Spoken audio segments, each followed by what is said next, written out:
Emperor of China, Emperor of Mongolia. I will be Emperor of the world!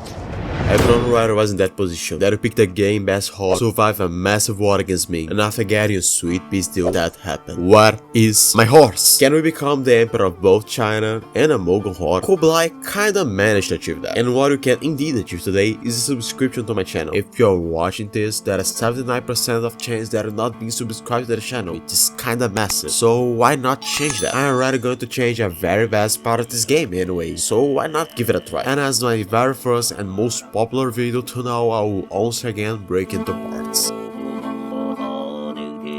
We have objective, and in order to achieve that we need to put our shit together. So we need to first of all a couple of things. First, the Celestial Empire and a couple of provinces in order to form the Yuan nation. But it's no use to fight the Emperor right away. When we defeat the Emperor of China in a battle, we get a massive bonus until the death of our ruler. So for now, I'll be bending my knee to the false stone of the skies, at least until we can just gobble up all their neighbors and take the mantle to ourselves. I'll be doing some states, grabbing some boys from the state interaction, and placating Mongolia. That should be easier. Just placate local ruler once, we can send them a royal marriage and they will be loyal pretty much forever. Consolidating our Rome region is our #1 priority, and Chagatai is historically a pain in the ashes of the most of our neighbors, and also the holder of a Jewish hold mine that I kinda want to myself. So, as a right unificator, it's our responsibility to deal with that matter. In the best case scenario, Chagatai will be all the way into 11th December without any ally. I might need the support of the Free Company for the start of the wars, so I'll be already taking it. 11th December, Chagatai still don't have any ally, so I'll be going for the reconquest of our core here, so we can take more stuff in the peace deal when we do win that fight.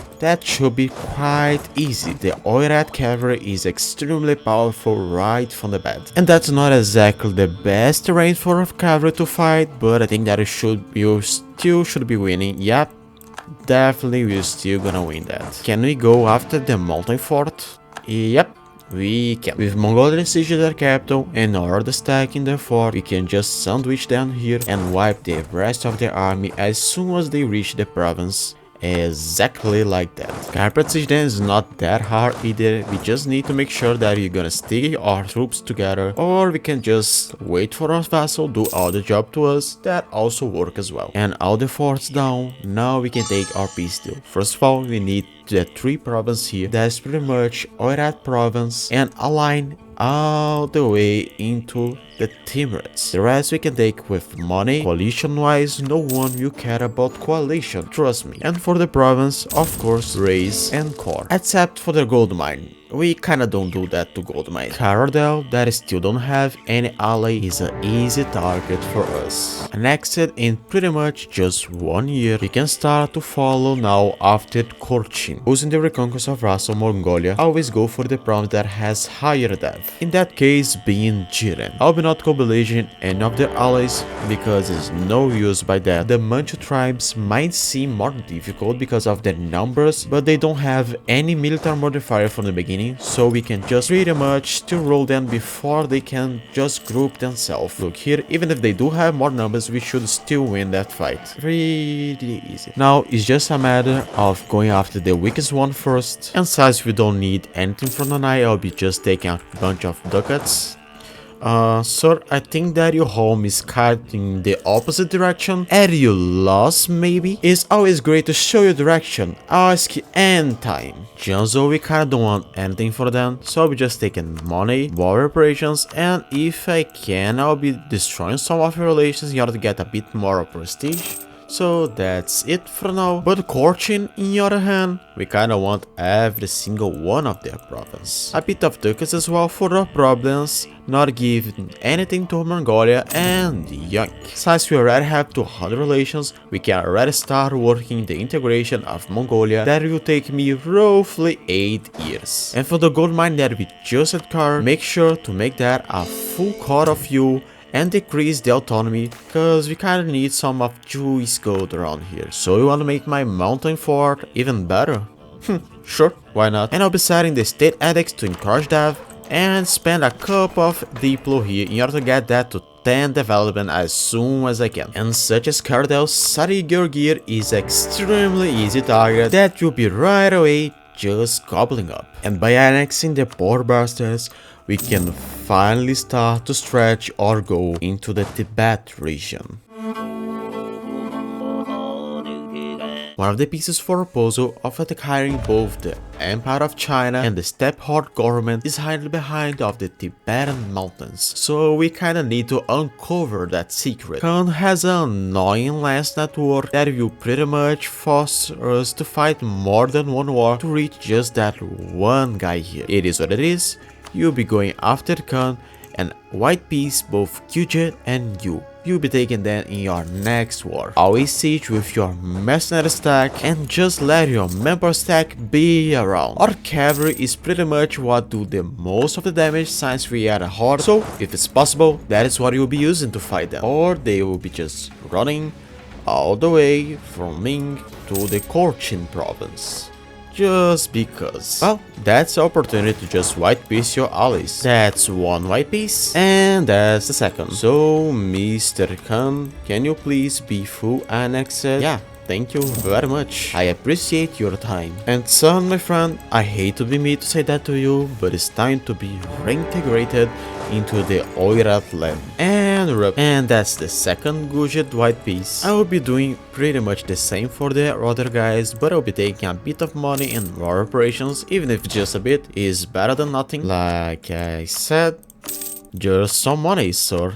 Thank you very much. And the son is of course the full annexation and the max amount of money that they are willing to give me. And as son, I think that it was a mistake taking the Tibetan province. You should have known that beforehand. And oof, that's a big rip. So now let me just carpet siege everything so you guys are not able to recruit any more troops. I was going to take only the Tibetan province, but since they are being annoying, I'll be taking everything that I can and even a bit of ducats. A coalition, no one still care about that, so let me just get it. And if our troops will go down, we can finally go after the last of the Tibetan nations. I think that's it for the Tibetans. And that's AF for the reminiscent independent nations of the mountains. With that, we can finally go for our next step. So now with Mongolia being integrated and Tibet out of the way, it's time to focus on the last piece of our puzzle, Persia. Setting Timurids as a rival in order to farm a little bit of power projection, was finally time to declare for the control of the Persian region in a grand war against the Hordes of Timur. What I'll be doing is to escort a horde around my mountain fort here and try to bait them into fighting me. I know it's not exactly a bold move to do, but it's a move at our own, so now leave me alone. At least I can raise some more holes. And the general that I just got is pretty decent as well. I do have a feeling that's gonna hurt a little bit. Yeah, sounds about right. But at least we have a big war chest. The Rick army doesn't stand a chance against our cavalry, making every fight easy. Just not as easy as how you can click in the subscribe button and join the cool kids club. We have not only cakes and cats, but also weekly MP in your server that anyone can join. So consider making me the favor of clicking not only the subscriber but also smashing the like button down below. If you reach 500 subs by the end of July, a Brazil World Conquest video will come out just for you to watch. So you're really saying to me that you want a second round? And rip. And if you just continue catching minor stacks, the war can end relatively easy. The only problem is the 3-star general that Timurids had around here that they just got from mission, so that's not exactly a fair thing to fight. Yeah. That dude, yeah, I was talking about you. But just a bit of microing, we can wipe them before the reinforcements come and no one else has the guts to engage me. Wait for them to get movement lock. Well, they are just about reinforced with other guys, so even if I just kill the dudes, I'll be losing the next battle cause they're a mountain and we are not that good fighting mountains, so let me take a trip to home real quick. And that should be also the integration of Mongolia. Yes, so we have another stack to work on here, and also a mission to take. That free company is already depleted, so they are just using our frost limit for no reason. Please go home. And that's more infantry than I would like to have, but okay. Oh, poor bastard. You just got baited into going to a escorter horde. That's a bit more units than I'm comfortable to see around me, but sure, you guys can do whatever you want to do. You guys are really trying to siege a 87% defensive fort. Sure, do as you please, I guess. Hey, you're going all the way around? That was not in the script. Come back. At least I will be able to catch that stack here. Yep, and rip. That's not exactly a wise decision, but you should already know that by now. Now let's just march straight to your capital and finish the war sooner than later. I think that's already a bit later, but whatever. You guys are really being stubborn about this fort, right? Yep. That's why you get it. Ooh, you're even retreating all the way towards me. That saved me a lot of trouble. And that's the last ally out. Now it's just me and you, Mr. Timurids. 11 years of war and way more blood spent than we need to. I finally able to cross a line all the way into Ajam. I'll even take a bit of tickets as well for my troubles, and thank you very much, Mr. Timurids got splitted son. And if you just break the alliance of Nogai with Ajam, we can easily take them down for the rest of the Persian province that we need, so let him just get that quicker. I can say that if the Timurids war took more than a decade to finish, that one should not take more than 5 years. And rip. Now just a matter of carpet season, and that's enough to take them out. I'll just need the problems that I need to form Prussia later on, so that's a-okay for me. I'll not take anything else. Thank you very much, sir. Please don't come again. As many things in EU4, the further we go, the easier that things become. We have a ridiculous amount of money piling up, just waiting to be expanded. The military advantage over Ming, which that not only has no mandate, but doesn't have any manpower either. So the next war we need to fight is probably also the last and easiest one. But since I'm going to give this save to my Discord server and I'm too much of a Ming maxer, I'll be abdicating of my ruler now and let my son fight that war for me. So almost 14 years before, it's finally time to take the Mandate of Heaven, which will be just going straight to Beijing because they don't have any manpower, any troops, and any mandate. So the units are pretty much paper made. We need to remember that the strategy to fight them in is always fight the army that has the emperor as their leader. That one is not exactly what we need, so let's still search for him. We are trying to get through the Tibetan mountains, which kind of makes sense since this is a mountain region and don't have any fort. I should have built a fort here before. I'll be trying to get all my army around here and intercept them before they can reach the steppes. And rip. Now straight to Beijing while we're trying to find out where is the Emperor of China? And Mr. Bengal, you're making too much of bold moves for someone that has a house too much inflammable. Oof, and that's even a bridge. That is gonna hurt some. And that's Bengal out of the war. Now it's just time to focus on the Ming army. Ming, did you realize that you're trapped here with me? And I do think that is all your army. So how are you gonna defend your land again? So I think that you just probably won't. And with a bit more of sieging, I come to the conclusion that Ming is probably done for good. Yep, that sounds me about right.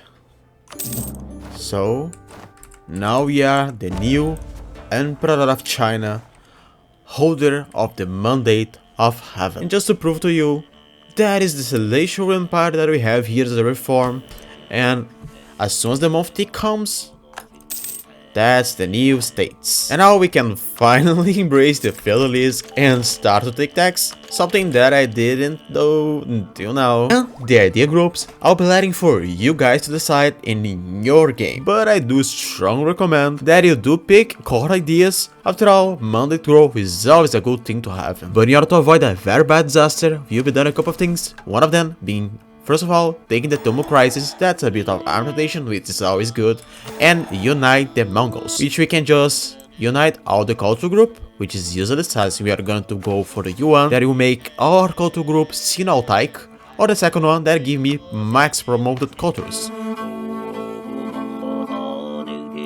Now, it's time for a bit of Switcheroo. First, I'll be taking the mission to annex Tibet and choose the option that will convert myself to Vajranagar. I'm not exactly sure how to pronounce that. That's one of the most important steps for now, don't forget it. Second, I'll be unstating everything that I can see. That should do. Now it's time to do a bit of stating in the Persian cultural province, until at least we can switch our culture to Persian. That being done, we can first form Persia, which will get rid of our Celestial Empire, which is great, but not exactly what we want. Unstate the Persian cultural province for now, and state out of Tibet. You might have already guessed it by now, but I will be also culture shifting to Tibetan, which will get rid of my Persian government, and with the correct religion, it allowed me to form the Tibetan nation, that not only have a cool flag, but also one of the most important and powerful missions in the game, that allow any nation non-endgame tap to flip to a step horde. You can choose between two options, but I always go for Oirats for the flavor, and that's a step nomad government reform. Not getting rid of our Celestial Empire, neither stopping us to pass some of the very cool Celestial reforms. And to order Kublai, we can even become Yuan, that not only has a beautiful head color, but also one of the strongest idea sets in the whole game. At this point we can do whatever we please. With the Mandate of Heaven and the support of our tribes, we can go even further and convert ourselves to Zoroastrian. If you think that a Celestial Horde can be broken, wait to see till they get 10% more discipline. Or you might want another Imperial Crown, so convert yourself to Christianity and take the HRE to yourself. Also, please, take the same colors to be against the Timurids and get rid of the atrocity of botters. If you enjoyed the video, leave a like, consider yourself subscribing, remember the save file is in my Discord server, and tell me, what abomination of a nation should I bring next?